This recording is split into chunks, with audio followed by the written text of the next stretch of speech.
John chapter 17, verse 1 to 5. Pero yung ating focus ay yung doon sa verse 4 to 5. Ang sabi ng ating Panginoon diyan,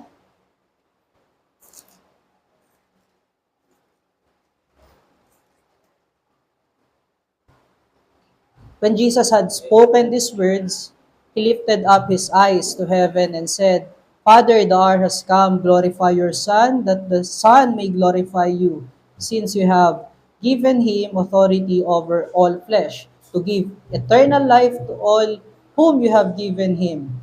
And this is eternal life, that they may know you, the only true God, and Jesus Christ, whom you have sent. I glorified you on earth, having accomplished the work that you have gave to me, you gave me to do. And now, Father, glorify me in your own presence with the glory that I had with you before the world existed. And that is the word of the Lord. Let us pray. Panginoon, aming Ama, Ikaw ay mabuti, Ika'y dakila. Dalangin namin, Panginoon, sa umagang ito na patuloy kaming ma-remind ng Ebanghelyo patungkol sa iyong dakilang gawa ng kaligtasan sa krus ng Kalbaryo at ang iyong muling pagkabuhay na siyang nagbigay sa amin ng pag-asa na kami ay tunay na ligtas at kami ay may buhay sa pamamagitan mo. Dalangin namin na itong doktrinang itong aming pag-aaralan ay maghubog sa aming puso sa pagsunod kay Kristo at magbunga ng mabuting gawa para sa kapurihan ng iyong banal na pangalan at gayon din kaligtasan para sa mga wala pa sa pananampalataya sa iyong anak na si Jesus. Dalangin namin sa banal na Espiritu ang karunungan, gayon din ang kababaan ng loob sa pakikinig at pagtanggap ng iyong mensahe at dalangin namin na ikaw ay madakila namin sa araw na ito. Ang aming dalangin ay sa pangalan ng aming Panginoon, tagapagligtas na si Jesus. Amen. Sa ating pag-aaral dito sa John chapter 17 verse 1 to 5, nalaman natin na ang dalangin ni Kristo na siya ay i-glorify o lagyan o ibihisan ng Panginoon ng majesty upang sa ganon, kapag siya ay na-glorify, ma-glorify niya ang kanyang Ama. At ito ay sa pamamagitan ng pagliligtas niya. Verse 2, doon sa mga ibinigay sa kanya ng kanyang Ama. Ibig sabihin, yung mga hinirang ng Diyos, yun yung mga makakakita at magniningning sa kanilang mata, yung kadakilaan ni Kristo na magdadala sa kanila sa pagkilala nila sa tunay na Diyos. At gayon din, mga kapatid, doon sa verse 3, nakita natin doon na yung eternal life na sinasabi ni Kristo doon sa verse 2 ay pinaliwanag ni Kristo na yung eternal life ay walang pinagkaiba doon sa having the knowledge of God. Ibig sabihin, mga kapatid, having the knowledge of God, ikaw ay conscious na ngayon sa kadakilaan at sa majesty ng Diyos. At bilang epekto sa iyong pagkatao nito at sa iyong persona nitong mga kaalaman patungkol sa Diyos, ikaw ay tumutungo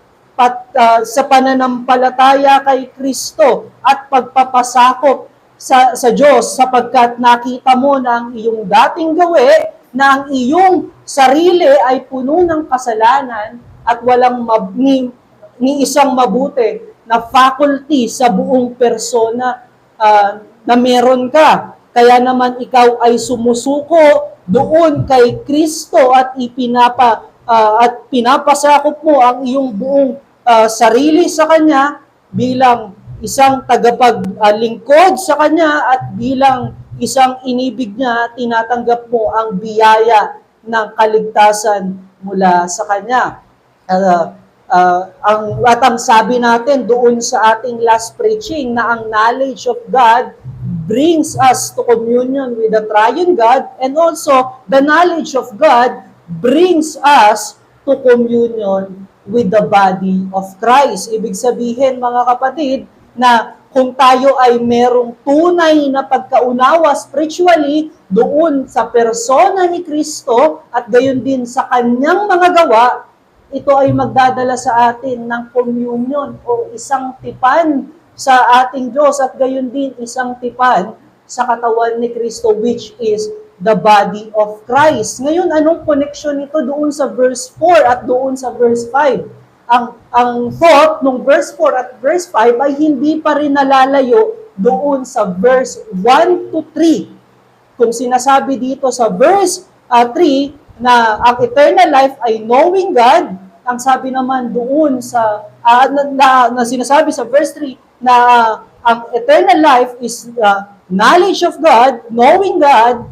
Dito sinasabi naman sa verse 4 na yung ginawa ni Kristo sa buong buhay niya ay i-accomplish yung ibinigay sa kanya ng Ama upang makita at madakila ang kanyang Ama sa pamamagitan ng kanyang mga gawa at gayon din ng kanyang persona. So, hindi rin ito nalalayo doon sa verse 2. Ang binigay sa kanya ng kanyang Ama ay iligtas yung mga hinirang ng Diyos para sa kaligtasan sa kanya o kay Kristo. Dahil sa kanyang persona, dahil sa kanyang gawa, nagkaroon ng kaligtasan ang mga hinirang. At wag natin limit yung gawa ni Kristo sa kanya lamang pagtuturo. Kabilang dito ang kanyang kamatayan sa krus ng Kalbaryo. Baka naman itanong natin, Kuya Nico, wait lang, dyan sa verse 4 ng John chapter 17 ay hindi pa nangyayari ang kamatayan ni Kristo sa krus ng Kalbaryo. Ito ay ang kanyang anticipation na matatapos niya ang gawa sa pagliligtas sa krus ng Kalbaryo. Ibig sabihin, even though doon sa Gethsemane, siya ay nananalangin at natatakot, ngunit ang kanyang puso at ang kanyang espiritu ay inclined doon sa will ng kanyang Ama. Siya ay desidido, ay merong dedikasyon na tapusin yung work that is committed to him by his Father, and that is to save those who are elected for salvation in him. At yung verse 5, mga kapatid, hindi yan na ilalayo doon sa verse 1 to 3 and 4 sa doktrina ng Christian Church or true Christian Church. Ang resurrection ni Kristo ay isang importante o isa sa mga pinaka-importanteng doktrina. Ang sinasabi ni Kristo dyan, glorify me. Katulad nung aking glory, nung ako ay kasama mo pa bago ang incarnation. Yung sinasabi ni Kristo ay hindi pag-take ulit ng kanyang glory, ang glory niya ay laging present sa kanyang person, even he incarnate and became flesh, nandoon yung glory ni Kristo. Kasi pag dininay natin na wala yung glory ni Kristo doon sa kanyang humanity, magkakamali tayo. Sino yung nagpagaling? Sino yung conscious doon sa will ng kanyang Ama? Kung natatakot yung kanyang flesh, sino yung conscious doon sa will ng kanyang Ama? So, ibig sabihin, mga kapatid, hindi natin dapat tinatanggal na ang glory ni Kristo ay all present sa kanyang buhay dito sa lupa. Ang kanyang hinihingi, mga kapatid, ay i-glorify siya in public ng kanyang Ama. Yung kanyang state as the ruler of the world ay makita at ma-witness ng kanyang mga hinirang. It is particularly doon sa kanyang mga disciple to witness na ang Diyos ay tunay na nagligtas at bilang reward ni Kristo sa kanyang dakilang gawa, siya ay biniyayaan ng glorified body at siya ay binigyan ng otoridad na pamunuan ang lahat ng creation ng Diyos. Yung sinasabi dito ni Kristo at best itong maipapaliwanag doon sa ating New Testament passage this morning. At kung titignan natin sa Philippians chapter 2 verse 7, sinabi doon sa Philippians chapter 2 verse 7 na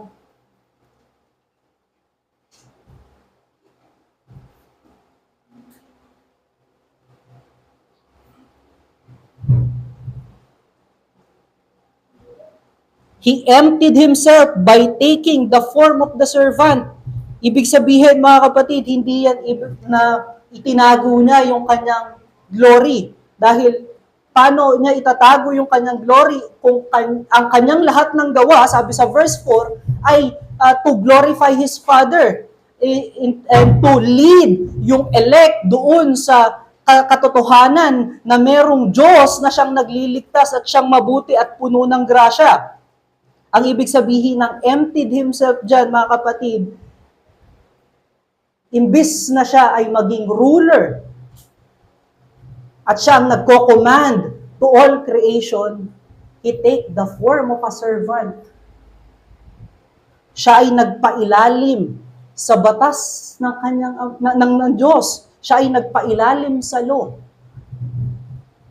to give salvation to those who cannot perfected the law. He perfected the law for those who are elected in Him dahil sila ay sinners at weak and cannot attain salvation. Kasi mula pa lang sa umpisa, lahat ng tao ay makasalanan. So, ibig sabihin, mga kapatid, yung hinihingi ni Kristo dito ay yung victory doon sa kanyang tinapos na gawa na siya ay maging ruler in His glorified body ng creation ng kanyang Ama o ng Diyos at gayon din magkaroon ng authority to give life, especially to those who are predestined sa salvation. So, anong doktrina ang maaari nating makita dito sa passage natin ngayong umaga? Ang pinapatunguhan ng ating passage o pinapakita ng ating passage dito sa umaga, i-incline pa rin sa puso ng gospel na ito. Sabi doon sa John chapter 20 verse 31 na ang gospel na ito ay isinulat at in-account lahat ng signs or miracles ni Kristo para makita natin at makilala natin na si Kristo Jesus na siyang namatay sa krus ng Kalbaryo at siyang muling nabuhay ay ang anak ng Diyos. At sa pagkakilala sa Kanya, tayo ay magkaroon ng buhay at kaligtasan. Ang pinapakita dito, mga kapatid, ay tunay na pagkilala sa persona ni Kristo at gayon din sa Kanyang mga gawa.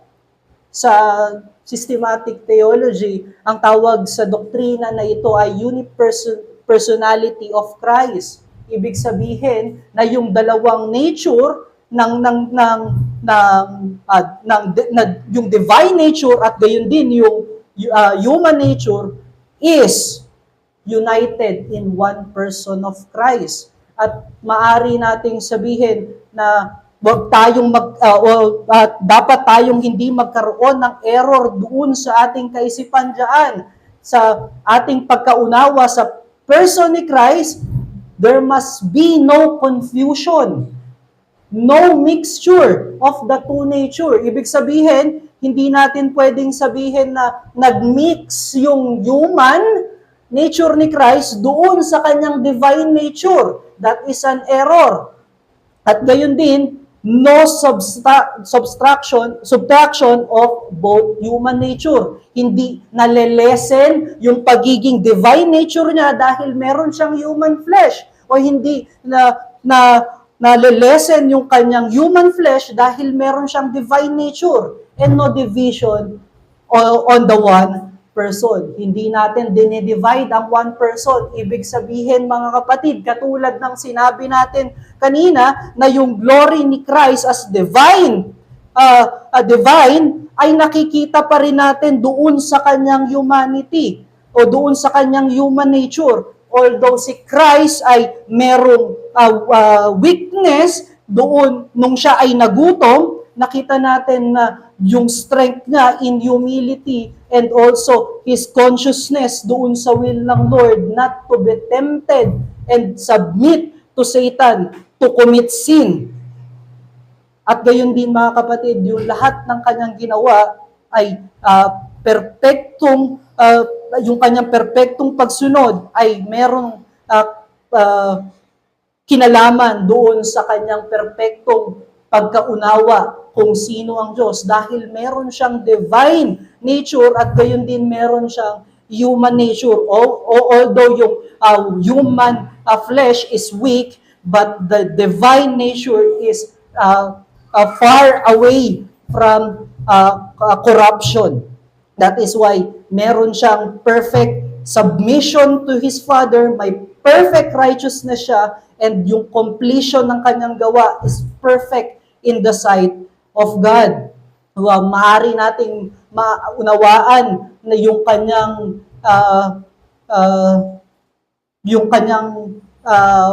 yung unipersonality of Christ doon sa kanya, hindi lamang doon sa kanyang perfect life, even doon sa kanyang miracle, gayon din sa kanyang teaching, sa kanyang mga sinasabi doon sa kanyang mga disciple. At gayon din, including doon sa kanyang death on the cross and even yung doon sa kanyang resurrection. Pero tayong two great things na pwedeng makita dyan. That Jesus, because of His sinlessness and perfect consciousness, is able to glorify God through His perfect life that made His life perfect, and the signs and teaching He reveals from the Father. And another thing because of the perfect consciousness and the will of God to save the elect, He is able to take the path of death on the cross. Makikita natin doon sa John chapter 13 at gayon din doon sa John chapter 11 na binanggit na si Kristo ay nagkaroon ng takot. At gayon din sa Synoptic Gospel, doon sa kanyang pananalangin sa Gethsemane.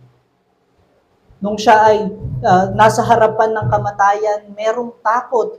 But because of His perfect consciousness and perfect obedience doon sa kanyang Ama, He is able to submit Himself to the will of His Father. Ano yung pwede nating makita dito? It is the the unity of the person of God. It is not that human nature of the Lord mixed in His divine nature. For it is true that He is tempted, nagutom, nasaktan, natakot, but He remains sinless and righteous for His consciousness on the holiness of God. Another thing, mga kapatid, is yung prayer ng ating Panginoon sa kanyang glory for prayer of the Lord for His glory. The glory that He has with His Father before the incarnation. Ang inaapil niya ay maging makita yung kanyang buong glory at majesty. And even yung kanyang body is be glorified because of His perfect submission to God. So paano nangyari yung bakit at paano nangyari yung unipersonality of Christ o yung union in the person of Christ ng two natures? It is because of the plan of redemption na sinasabi doon sa verse 2. Dahil ninais ng Ama na maihayag doon sa kanyang mga hinirang ang kanyang glory, it is necessary that Christ save them. At yung dinedemand ng law to save sa sin at magkaroon ng life, katulad dun sa Genesis chapter 2 at Genesis chapter 3, ay yung perfect obedience. At gayon din, perfect sacrifice. Kung merong transgression ng law, meron dapat remission of sin through the blood Katulad nung ginagawa ng mga Jews doon sa temple. Nag-sprinkle sila ng blood of goats and bulls so that their sin may be atoned.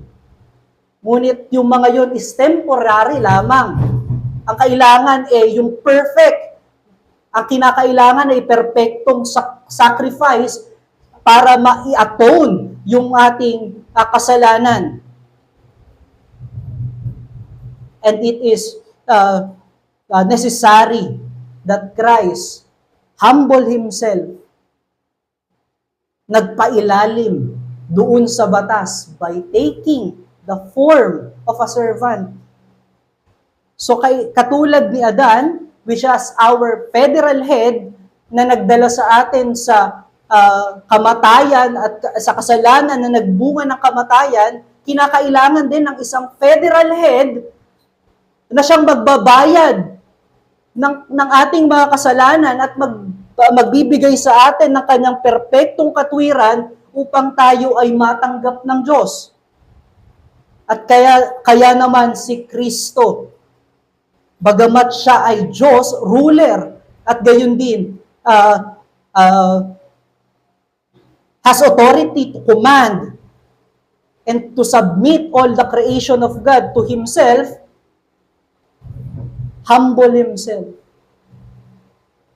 assume human flesh para perpektuhin yung batas at yung demand ng batas at gayon din mamatay sa ating lugar. Imbis na tayo yung mamatay, siya yung namatay sa ating lugar. In fact, mga kapatid, ito ay humiliation. Ito ay tinatawag na state of humiliation dahil sa condition ng law which under ang tao, nagpailalim si Kristo sa state of humiliation, taking the form of man or assume human flesh para maging federal head natin at bayaran yung ating kasalanan at iligtas tayo at bigyan tayo ng buhay. Ang humiliation na ito, mga kapatid, ay may stages. That is incarnation. Gayon din, yung suffering and also death. Sa incarnation pa lang, mga kapatid, it is a humiliating act or humiliating sa isang divine creature. Isipin mo, isipin mo, dwell among sinners na wala ka namang responsibilidad na iligtas sila. But Christ, full of grace and humility and obedience to His Father, to glorify His Father, take the human form or assume human nature, human flesh, so that we may have salvation. At gayon din, suffering, mga kapatid. Yung suffering ni Kristo, yung katulad ng sinasabi natin kanina, nakaramdam siya, that He is tempted. He is also felt hunger. He felt fear and shame and also pain and hunger. Totoo yung kanyang mga naramdaman na iyon. Kaya nga siya ay nakaka-relate sa ating mga pinagdadaanan at ating mga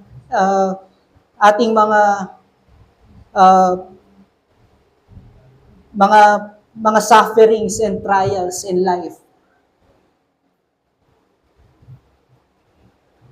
Gayon din, mga kapatid, yung suffering ay hindi lamang nalilimit doon.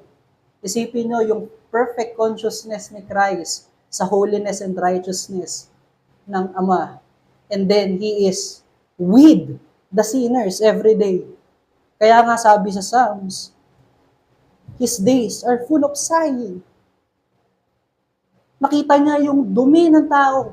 Nahabag siya doon sa kalagayan ng mga hinirang ng Diyos. o lahat ng nilikha ng Diyos. At doon natin makikita na mas greater ang suffering ng ating Panginoon kaysa sa atin. And yung humiliation ni Christ also, kasama sa humiliation ni Christ, ay yung kanyang death. Maybe sasabihin natin na, akala ko ba, Brother Nix, merong union ang two natures. Bakit namatay si Christ kung may divine nature siya? Again, mga kapatid, divine nature is incorruptible, not subject to death or to corruption. Although the body is the one who died on the cross, we attribute it to the person of Christ. And that is not mixing and also not subtracting doon sa person ni Christ. Katulad nung yung kanyang pagpapagaling sa may sakit sa John chapter 5, doon sa lame man. Sasabihin ba natin, it is the divine nature of Christ that heals the sick? No. Ang sinasabi natin, Christ, the mediator, heals the lame man. At gayon din sa kanyang death. Although the divine nature is not subjected to death, the person of Christ died on the cross. At huwag nating isipin na kamatayan lamang ito, mga kapatid. Yung lahat ng kasalanan ay naapunta sa Kanya. At when we speak death, do not take it lightly. Sabi nga ni Pastor Exley, death is not just termination of function sa living world. It is absence of all graces and goodness of God. Sabi doon sa Matthew, kung saan pinapakita yung kamatayan ni Kristo broadly, ibiniling ng kanyang ama ang kanyang mukha sa anak. At Christ said, Father, why have you forsaken me? Ila-ila, lama sabachthani. It signifies the withdrawal of presence of God in Him. It is same doon sa eternal damnation. There were no goodness and presence of God. All we can hear is gnashing of teeth, crying and weeping, cursing.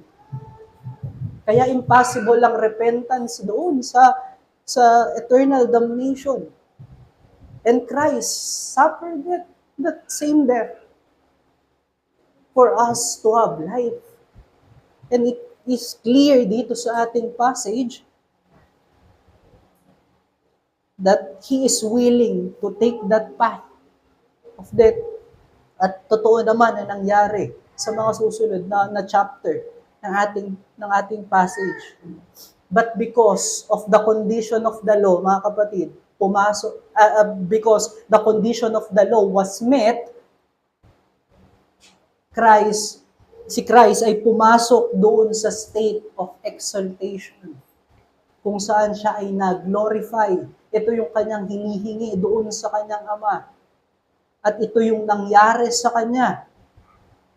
Nag-glorify, siya ay nagkaroon, siya ay nanumbalik sa buhay at gayon din nagkaroon ng perpektong katawan, which is glorified body. A body that is ready for the spiritual function.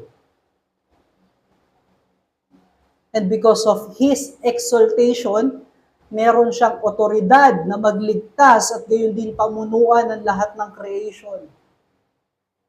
Yung mga na-claim niyang reward, even yung life, yung eternal life, yung salvation for the elect, meron siyang karapatan na ipamahagi ito doon sa mga taong ibinigay sa Kanya ng Kanyang Ama. And we see it doon sa ating passage this morning.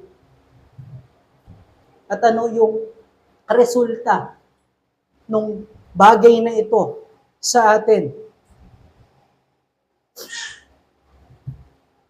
By knowing Christ, His person, His perfect works for salvation, or work for salvation, we know also His Father. And by knowing His Father, we have life and we have salvation. At hindi lamang yun, mga kapatid. Kung babalikan natin yung John chapter 14, verse 1 to 3, sabi ni Christ doon, kung nasaan ako, dapat nandun din kayo. Look at verse 5 ng chapter 17. He asking His Father to glorify the flesh. Alam nyo ba yung sinisimbolize ng humiliation ni Christ?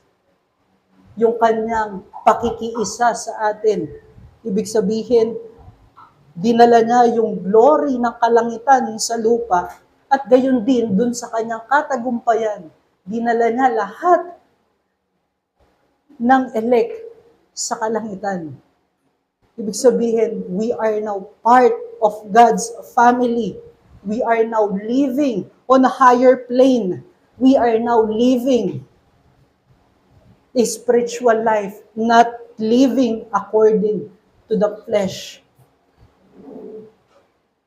And at yun yung importance, mga kapatid, na we know Christ, person, and also His work, and also the unity of two natures. And hindi lamang yung two natures ang nagbibigay at yung unity ng kanyang person ay nagbibigay ng impact doon sa katotohanan na ang tao, ang mga hinirang ng Diyos, ngayon ay truly united in Him.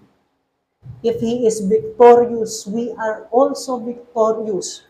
Because of His perfect sacrifice, we have also have perfect salvation.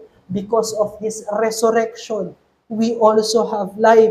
And that body, which is glorified, magkakaroon din tayo sa Kanyang pagbabalik in His return. It speaks about assurance of our union with Him. We have assurance in Christ, and it also manifests in our lives to empower us and preserve us. Kaya yung ating dalawang mensahe is obedience in our assurance of our union with Christ, at gayon din obedience is our assurance to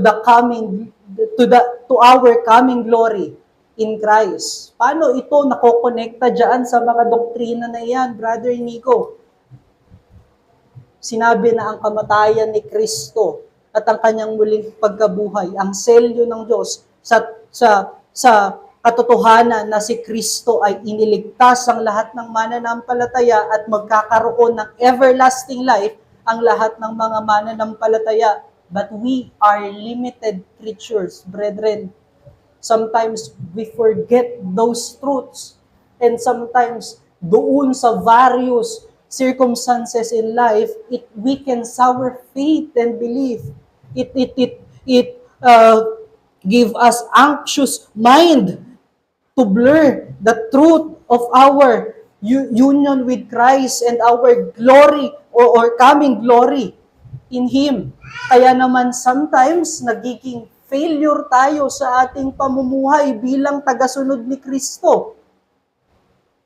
Dahil doon sa pagkalabo ng mensahe ng tunay na gawa ni Kristo sa krus ng Kalbaryo, sa kanyang perpektong buhay at muling pagkabuhay, minsan nakakalimutan natin na tunay yung ating kaligtasan. Minsan nakakalimutan natin na tunay yung kamatayan bunga ng kasalanan. At minsan, nagkakaroon tayo ng pagbalik dun sa slums of sin.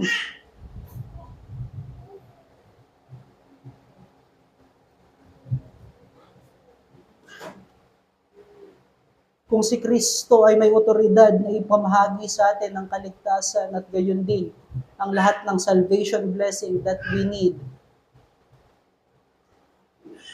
Kabilang dyan ang pagkakaroon ng bagong puso sa pagsunod.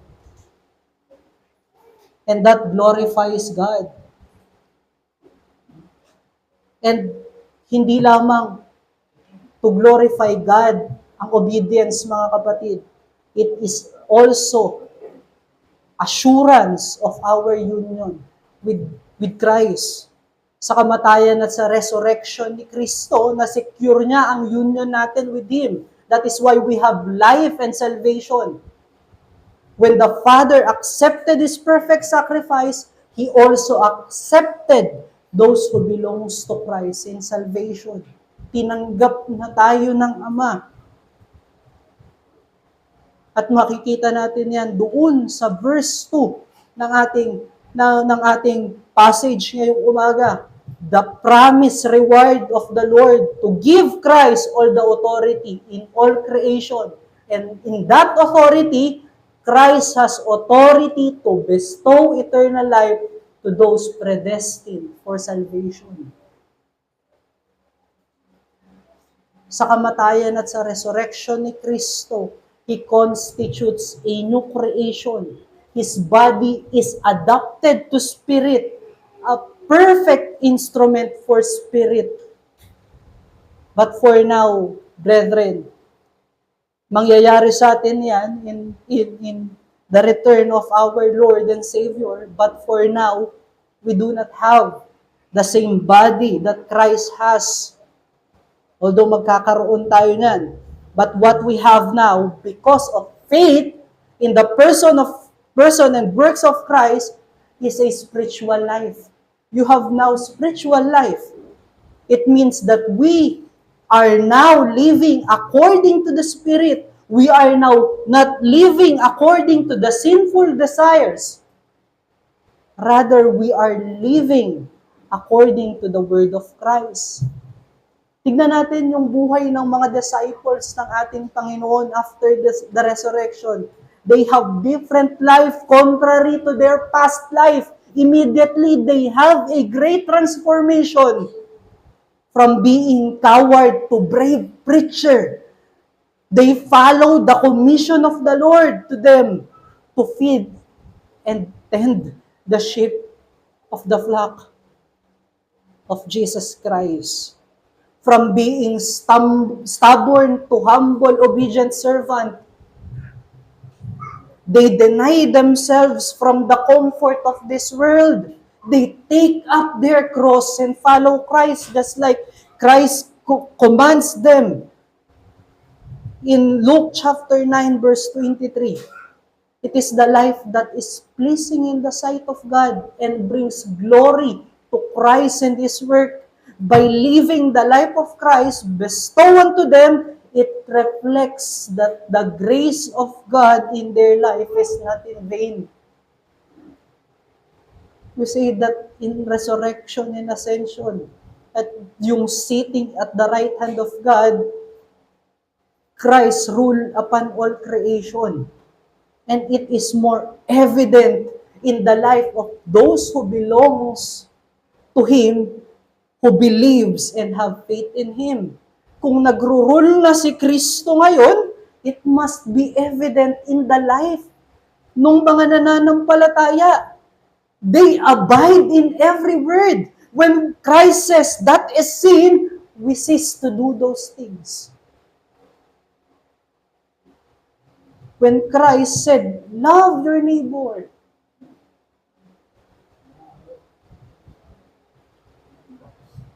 we love them just like how Christ loved us. It means that the more we became humble and obedient servant, the more we see the glory of Christ. And the more we see the glory of Christ, the more our assurance grow.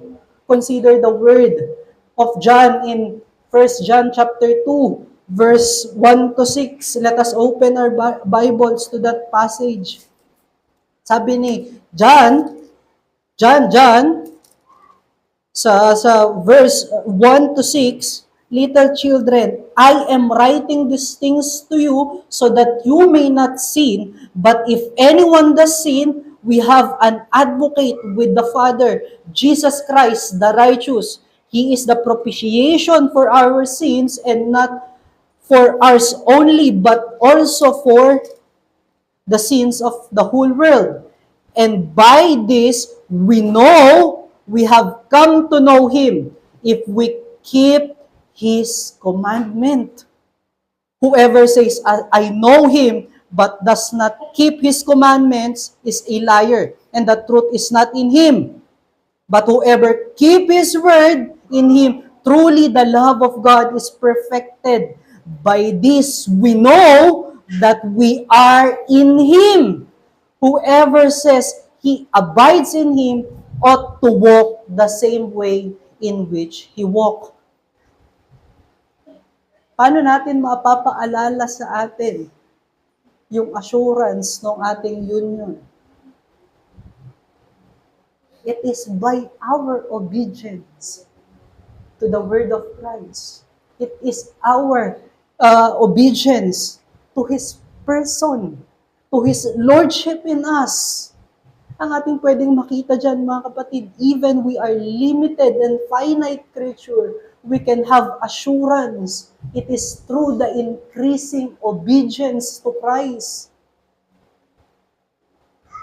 Marahil kakaroon tayo ng mga frustration minsan sa ating paglago o sa ating frustration dahil nawawala yung ating assurance sa ating puso at kaisipan. Ngunit look back kung saan ka dinampot ni Kristo at ngayon dinala kung saang bagong estado. You have now new identity in Him. We also must be informed that this obedience must come from the Spirit, knowing that we are limited and finite creature who are all only sustained by God. Marahil maisip natin, ay, ganun lang pala. Kailangan ko lang pala ng maraming mabuting gawa. Magtatawid na ako ng maraming matanda. Kung ako'y nagtatawid ng 5, gagawin kong 10 ngayon. Remember the word of the Lord doon sa Isaiah 64 verse 6, that our good deeds are filthy rags in the sight of God without faith in Jesus Christ, whom He sent to save us and to give us life.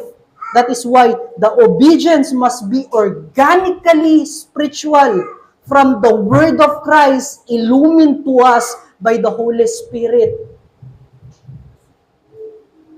Another remarks, some Christian will say that they are not yet ready for good works. They are not ready to respond to the truth of God because the Holy Spirit not yet enables them. But let me remind you, brothers, brethren, the fact that you have heard this word of God, the Holy Spirit is already convicting you to repent and believe and respond in His greatness. What is organic spiritual obedience? It is through the word of Christ, the everyday study of His word. Remember the word of Apostle Paul in Romans chapter 10 verse 17. Faith comes from hearing, and hearing the word of God. The more we see the glory of Christ, the more we see how filthy sin is and our life before. That is why it transforms us. Our old ways are now renewed by the ways of Christ in us. And by increasing faith, we are corrected by righteousness of Christ. By increasing sight of His glory, our hearts, who is naturally selfish, became more gracious and merciful. By increasing knowledge of God, our life is shaped in the image of Christ. And by having righteousness, we are enabled by God to mortify our indwelling sins every day. By increasing sight of the glory, we became more humbler. And by the knowledge of God, Christ enlarged the capacity of our hearts to love all people around us.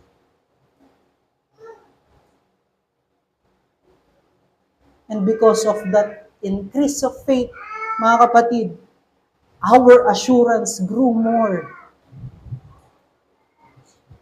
Katulad ng sinabi ni John doon sa 1 John chapter 2 verse 1 to 6. But this is our problem. We try to deny the works of God in our lives by being reluctant to apply the challenges in every truth in the scripture that reveals to us by the Lord. Sa sitwasyon na ito, we start to question the truthfulness of God because seemingly, we do not have any progress sa righteousness. We start to question if we truly belongs to Christ. For our life is no change at all. Nag-start na tayo mag-question sa Diyos kung truly na siya ay nag-work in our lives. Dahil wala tayong desire to obey.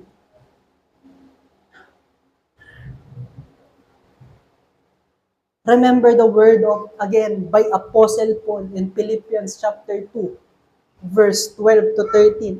After saying yung katotohanan sa person and works ni Christ, doon sa 4 to 11, sabi niya sa 13, work out your salvation with fear and trembling. It means there is a participation on our part, voluntary participation, letting the Word of God soak in our body. There must be a serious meditation of the Word that we hear and a hasty action to respond. Look at the Lord Jesus Christ in His humility.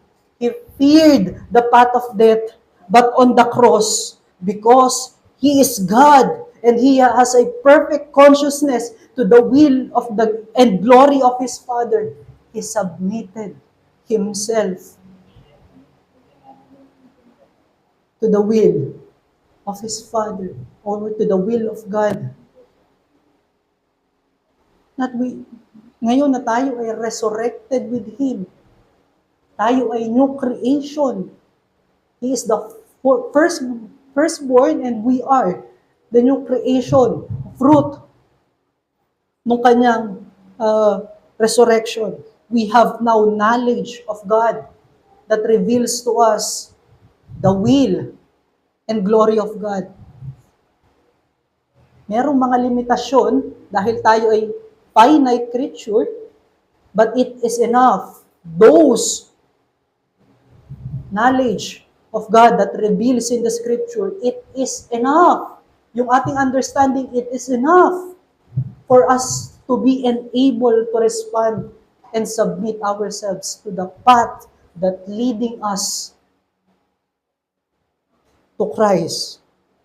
Ang ating punto, faith increases our assurance and union with Christ. Dito nung ginagawa ko ito, naalala ko si marahil sirang plaka na ako sa aking example kay George Whitefield doon sa kanyang prayer that he may know Christ more and by knowing Christ, he may become more like Christ. Ito ay nagkaroon ng kasakatuparan kay John Knox nung siya ay bumiyahe from England to America ng napakaraming beses. And siya ay tinawag na greatest evangelist of his time. For there are many people who is converted and believe in Christ because of his preaching.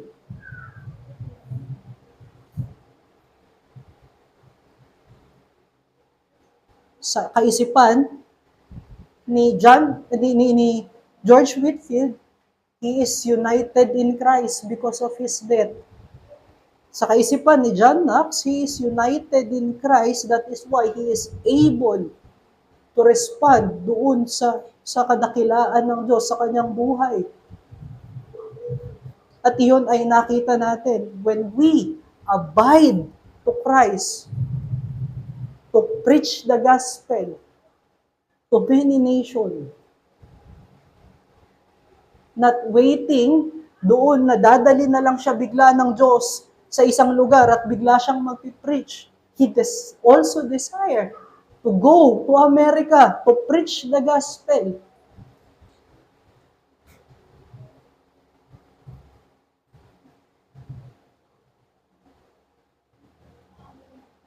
We see that the work of God in us glorify Him and also sustain us. Katulad nung sinabi ng ating ni Pastor Iyer kanina, yung mga bagay na binistow sa atin is to glorify God, but also we have benefit in it. From regeneration, justification, and even our sanctification. God always proved to us His faithfulness and greatness of His grace in Christ. For without the gospel, we are unable to do good works, and our assurance will crumble. Saan mag-uumpisa mga kapatid? By knowing Christ every day, by hearing Him in the preaching of the Word, and by our desire to be submitted in His Lordship. Sa ating challenge, mga kapatid, respond to life according to the glory of Christ. Tayo ay tumugon sa buhay according sa glory ni Kristo. Now that we have spiritual life, we know kung ano yung dapat natin gawin. Kung mali ang magnakaw ng oras sa trabaho, yan ay mali sa harapan ni Kristo, we cease to do those things. Kung mali ang isang relasyon, ang unequal yoke, we cease those relationship. Kung mali ang pagiging palalo, we humble ourselves. At again, makakabit natin yan at magkakaroon tayo ng pagtugon sa pamamagitan ng salita ni Kristo, ng gospel. And He lavishly showered us by all means of grace, in preaching, in His Word, in fellowship, in prayer. Let us saturate ourselves to the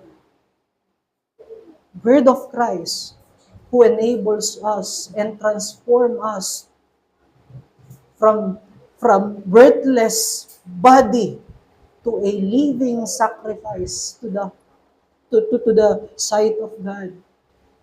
And marahil ikaw ay wala pang pananampalataya kay Kristo. Kapatid, wala kang assurance sa iyong sarili. Marahil iniisip mo, ang assurance mo ay sa dami ng iyong ginagawa. Ngunit hindi sa dami ng iyong ginagawa ang kaligtasan. Ito ay sa pamamagitan ng ginawa ni Kristo. Hindi sa iyong mga ginawa, ngunit sa ginawa ni Kristo. Ang sinasabi natin ditong good works ay bunga lamang ng ginawa ni Kristo na naapektuhan ang ating persona, kaya tayo ngayon ay merong pagtugon at pagsunod sa kanyang salita. Kung ikaw ay gumagawa para sa iyong kaligtasan, ipapahamak ka niyan. Ang tangi mong kailangan ay manampalataya kay Kristo at magsisi sa iyong kasalanan. And it is not enough na tayo ay may mabuting gawa lamang. Marapat din na meron tayong peace in our heart. Yan yung ating pangalawang mensahe. Obedience is our assurance of our coming glory in Christ. Through death and resurrection of Christ, He secure our everlasting life. When Christ claimed His reward for His perfect obedience, He received the body that is incorruptible from sin and ready for heavenly life. That glorified body will also be our body when He returned. And that is our blessed hope. Naalala natin yung New Testament scripture ni Pastor last week sa Revelations chapter 21 verse 4. In that place, in heaven, when we meet our Savior, there's no pain, there's no sin, and there is no tears. For Christ will wipe all our tears, will take away all our pain. In the resurrection of Christ, God displays His victory over sin by publicly reveals to the world that the consequence of sin is defeated by Christ through His perfect sacrifice. Resurrection of Christ is one of the central doctrine of church. For death is the last enemy to be conquered, for it is the fruit of sin. Because of Christ, who died on our place, instead of death that we truly deserve, we have life. Ngunit ito yung problema, mga kapatid. We do not truly understand death. We belittle and oftentimes, And the worst, mga kapatid, we do not believe in the gravity of sin or severity of sin.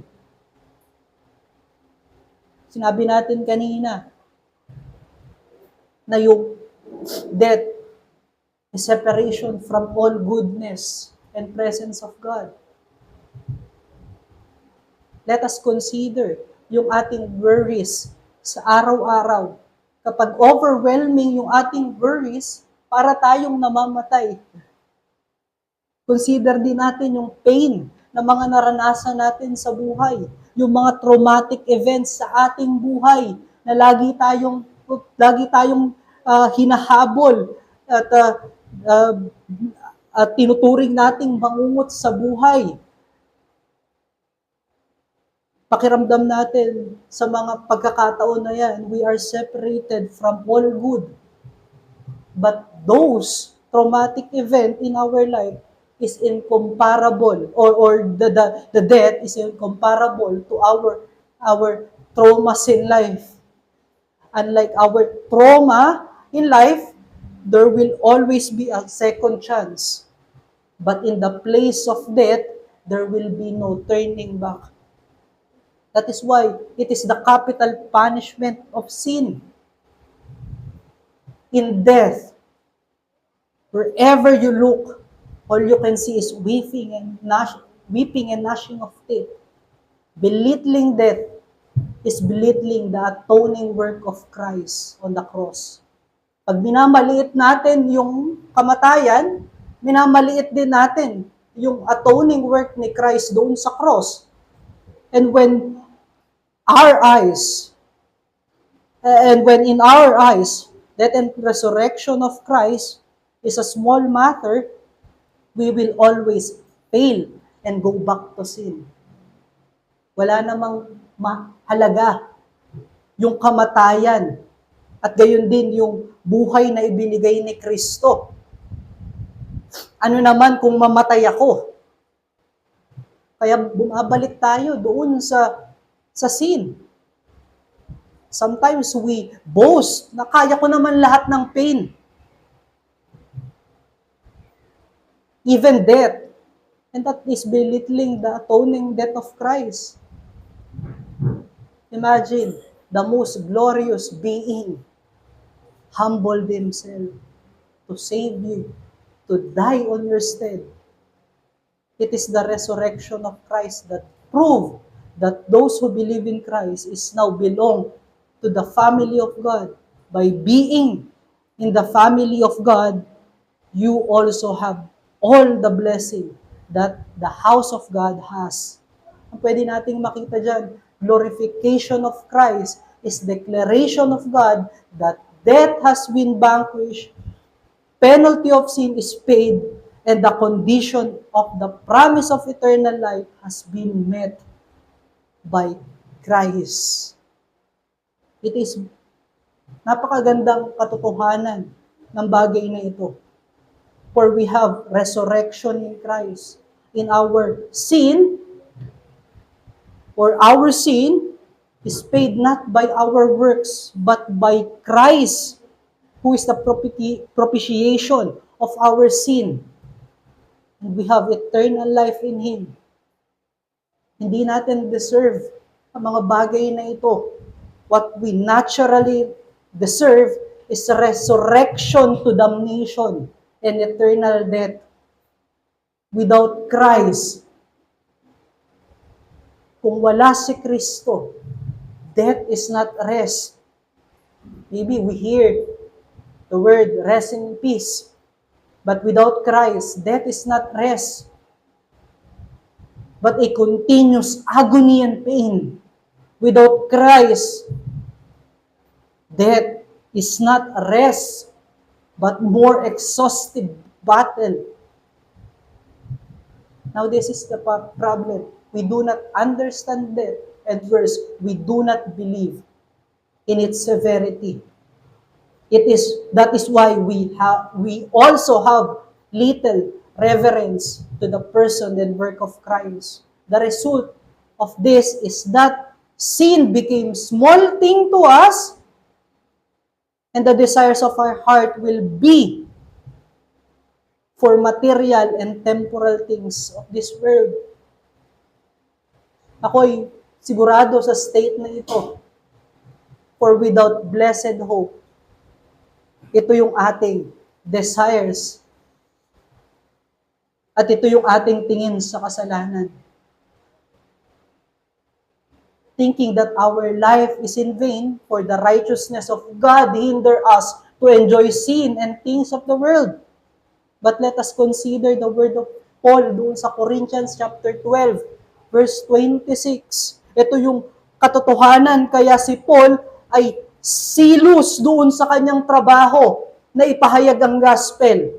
Doon sa verse 12 hanggang 26, pinakita niya doon na kung ang resurrection ni Christ ay hindi totoo, we are the most pitied people on earth. All our good work is in vain.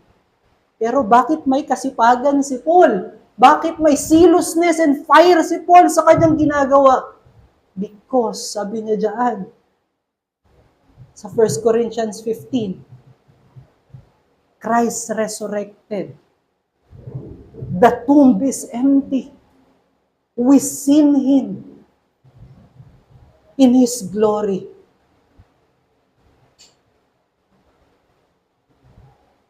Elect are not the most pitied people, for they are the most blessed people. Brethren, you are blessed because they are chosen by God in glory in Christ.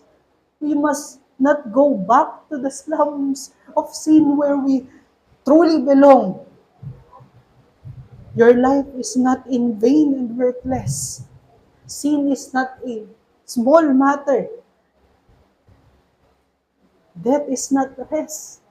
Sabi sa scripture, it is the pang of sin.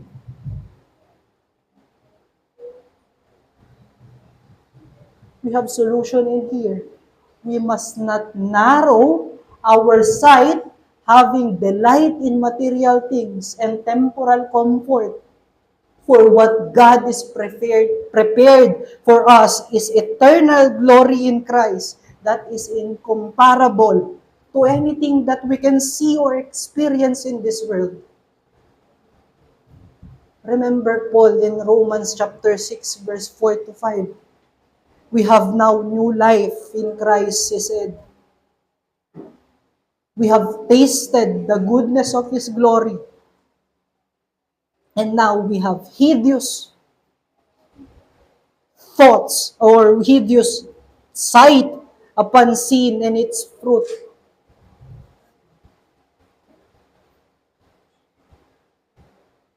Our real problem is that we have limited time and communion with God. That is why we tend to forget His glory and our blessedness. We often exchange the glory we have in Christ to worthless things on earth because we are not reminded of His glory. We often go back to disobedience because we do not meditate His glory. We shrink on the face of suffering because we tend to satisfy the comfort of our flesh and forget to comfort our soul in Christ. Our new life is restless because of lack of assurance of the glory we have in Christ.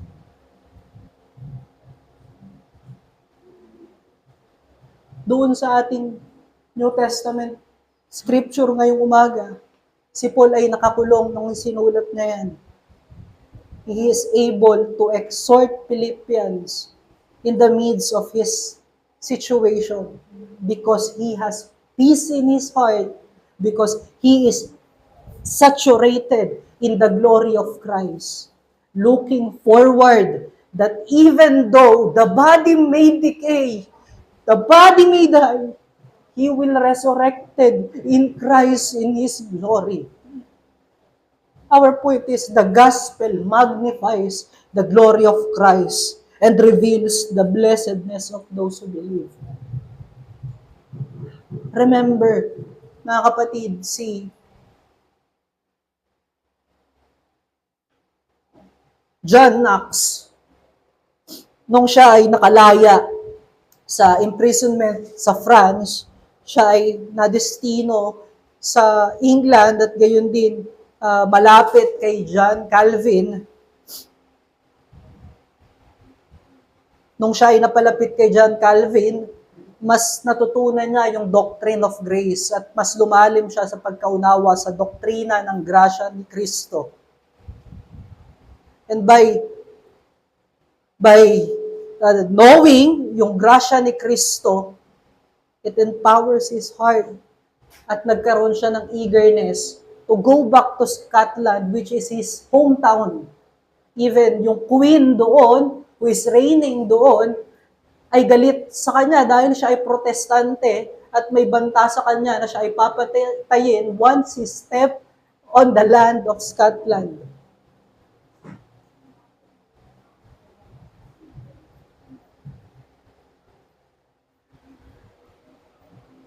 Ngunit anong meron si John Knox? It is the fire in his heart that he know the people of Scotland need Christ, need a Savior, need to have life in Christ. And not just that,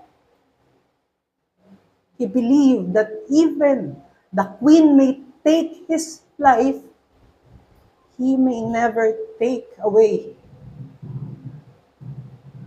his life in Christ. And he believes he will be resurrected in glory with Christ. Brethren, just like Christ, dying to sin, to this world. Sabi sa Romans chapter 6, verse 4 to 5, consider Paul sa Romans chapter 6, verse 4 to 5. He is always ready for good works and obedience to Christ, for he believes that he is dying to sin but have resurrection in Christ. Huwag tayong matakot na maging KJ tayo sa mundo. Huwag tayong matakot na pagtawanan tayo sa mundo. That is dying in the world. Dying in sin. And just like Christ, we take the path of the cross. The comfort of Christ is the presence and glory of His Father. And may the glory and presence of Christ be our comfort in our spirit. And for our challenge, put to death the sin every day.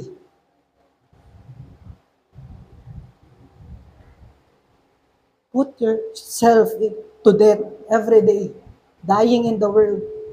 Perhaps, meron tayong favorite sin. And it is uncomfortable to mortify those sins. Maybe meron tayong suffering. It is uncomfortable to our flesh. But put to death our body. For we have resurrection in Christ. Siguro, inaasahan ng iba sa atin na i-introduction ako about Bodhi Bacaham.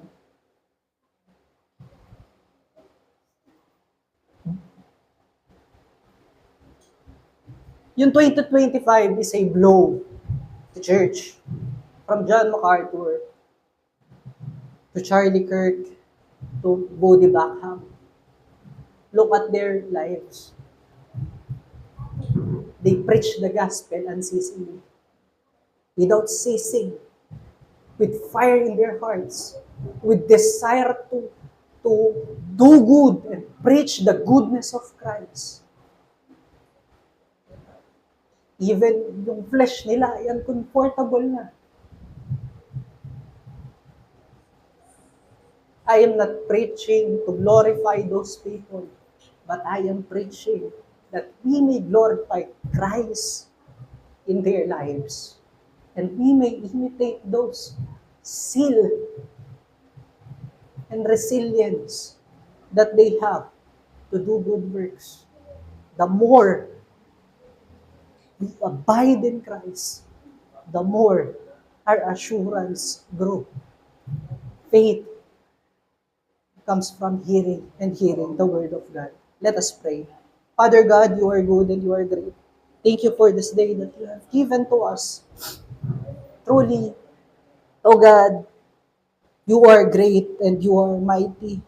Salamat, Panginoon, dahil meron kaming perpektong tagapagligtas who save us from the penalty of our sins and also give us life and promise to us resurrection and glorified body. We pray, O Lord, that your